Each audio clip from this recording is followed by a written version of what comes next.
पिछले 2.5 वर्ष में सबसे ज्यादा यही सवाल हमसे पूछा गया, जाति से कैसे निपटिएगा। इससे बड़ा कोई भ्रम फैलाया ही नहीं जा सकता है कि बिहार में हर व्यक्ति जाति पर ही वोट दे रहा है। ये आपको ऐसा लगता है। अगर आपको लग रहा है कि बिहार में हर आदमी जाति पर वोट देता है, प्रशांत जी आपको नहीं गुजारा है, यहाँ कमरे में बैठे हुए जितने लोग हैं, जरा बताइए 6 महीने पहले अभी चुनाव हुआ है, आप लोगों ने वोट दिया है लोकसभा में। लोकसभा में वोट ज्यादातर लोगों ने मोदी के नाम पर दिया है। तो मोदी के जाति के कितने लोग इस कमरे में बैठे हैं, हमको जरा बता दीजिए। आपने कहा कि हर आदमी जाति पर वोट देता है, तो बिहार में मोदी के जाति का देखो आदमी है ये नहीं रहा है, तो वोट दे कौन रहा है मोदी को। दोनों बात कैसे हो सकती है। आप कह रहे नहीं भाई चलिए मोदी को हिंदू मुसलमान के नाम पर दिया है, राष्ट्रवाद के नाम पर दिया है, प्रधानमंत्री के लिए दिया है। तो ये बताइए क्या 18% जो मुसलमान है जो लालू जी को वोट दिया है, वो लालू जी को काहे वोट दिया है? लालू जी उसके जाति के तो नहीं है। मुसलमानों ने लालू जी को वोट क्यों दिया है? अरे भाई नीतीश जी यहाँ मुख्यमंत्री है, नीतीश जी के जाति के कितने लोग रहते हैं बिहार में? 2% से कम। लालू जी के जाति के कितने लोग रहते हैं? 15%, 16%। ये आपके मन में ऐसा बात बैठा दिया गया है कि हर आदमी जाति पर वोट दे रहा है। बिल्कुल सिरे से इस बात को खारिज कीजिए। जब आदमी वोट करता है तो जो भी समाज में सच है वो राजनीति में भी होगा। जाति समाज का एक बड़ी सच्चाई है, तो राजनीति में भी जाति का प्रभाव होगा। लेकिन ये प्रभाव सिर्फ बिहार में नहीं है, ये प्रभाव आंध्र प्रदेश में भी है, ये प्रभाव तमिलनाडु में भी है, गुजरात में भी है, यूपी में भी है।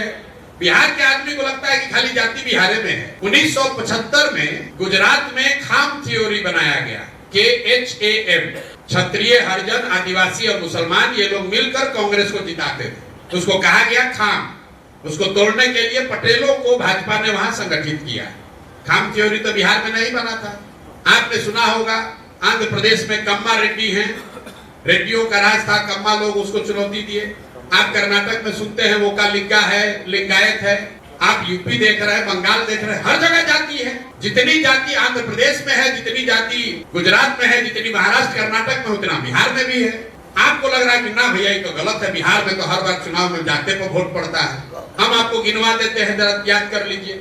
1984 में इसी बिहार में कांग्रेस पार्टी को बहुत भारी बहुमत मिला, करीब 54 में 53 सीट वो लोग जीत के आए। आपसे पूछेंगे भाई जाति का इतना प्रभाव है तो राजीव गांधी की जाति का ज्यादा आदमी तो था नहीं, कैसे जीत गया कांग्रेस?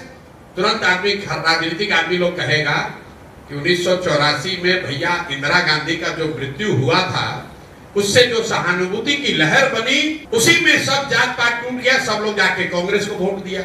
इसको लिख लीजिए भाई एक लाइन। फिर पूछेंगे 1989 में क्या हुआ, जनता दल बीपी सिंह को कैसे पूरा बिहार में वोट पड़ गया? तो लोग कहेंगे भैया लोग बीपी सिंह को वोट नहीं दिया, जनता दल को वोट नहीं पड़ा। जो बोफोर्स का मामला था, बोफोर्स इतना बड़ा मामला बन गया, भ्रष्टाचार इतना बड़ा विषय बन गया कि सब आदमी जाति पाति भूलकर बीपी सिंह और जनता दल को वोट दिया। इसको भी लिख लीजिए। फिर आपसे पूछेंगे 2014 में क्या हुआ, गुजरात का एक आदमी मोदी कैसे आकर पूरा बिहार जीत गया?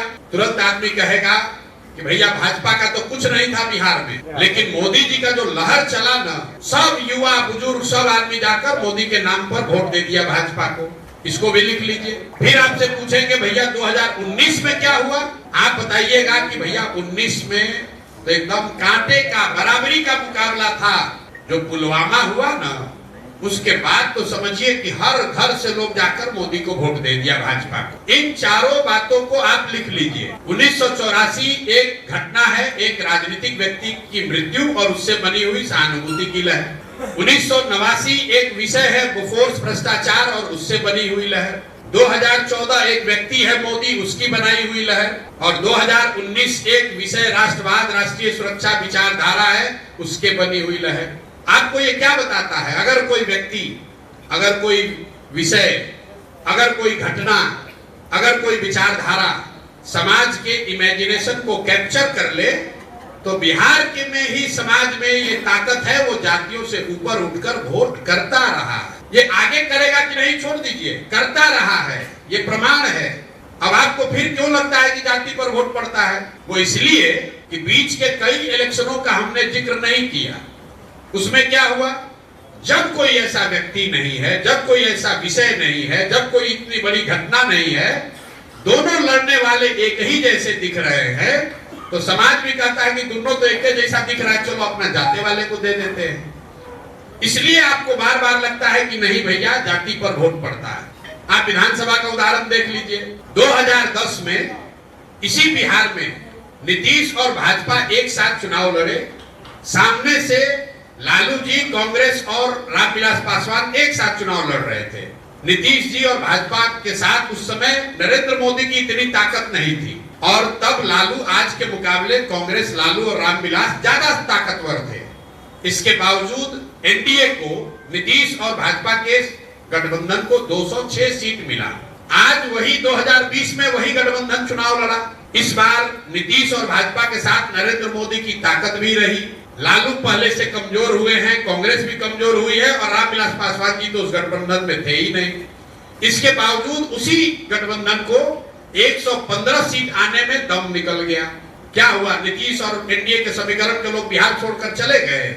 नहीं, ये 206 सीट इसलिए आया था कि बिहार में करीब करीब हर व्यक्ति ये मानता है कि नीतीश कुमार अपने पहले टर्म में 2005 से लेकर 9 में कुछ काम करते हुए, सुधार करते हुए दिखे थे। तो काम का प्रभाव भी था और समीकरण भी था, तो मिलाकर 206 सीट जीते। और जब 2020 में खाली जातीय समीकरण पर गए तो 115 सीट नहीं मिला। लोकसभा और विधानसभा को छोड़िए, अब नीचे आ जाइए पंचायतों में। पिछले चुनाव में 82% मुखिया चुनाव हारा है। सिटिंग मुखिया 82% चुनाव लोग हारे और 90% से ज्यादा वार्ड सदस्य लोग चुनाव हारे हैं। आप अपने अपने पंचायत में देख लीजिएगा। शायद ही कोई मुखिया 10 में 1 या 2 आदमी रिपीट हुआ है। तो क्या मुखिया जी लोग के जाति का सब लोग छोड़कर उनका पंचायत चला गया है? मेरे भाई, ऐसी बात नहीं है। जाति एक सच्चाई है, जाति एकमात्र सच्चाई नहीं है। समाज में भ्रष्टाचार है तो भ्रष्टाचार आपको राजनीति में दिखेगा। समाज में जाति है तो राजनीति में भी आपको जाति दिखेगी। समाज में अगर बाहुबल का प्रभाव है तो राजनीति में भी उसका प्रभाव दिखेगा। राजनीति समाज का आईना है। अंतिम बात, आपने कहा, कई लोग कहता है भैया जब तक जाति नहीं सुधरेगा बिहार नहीं सुधर सकता है। बिल्कुल गलत बात है।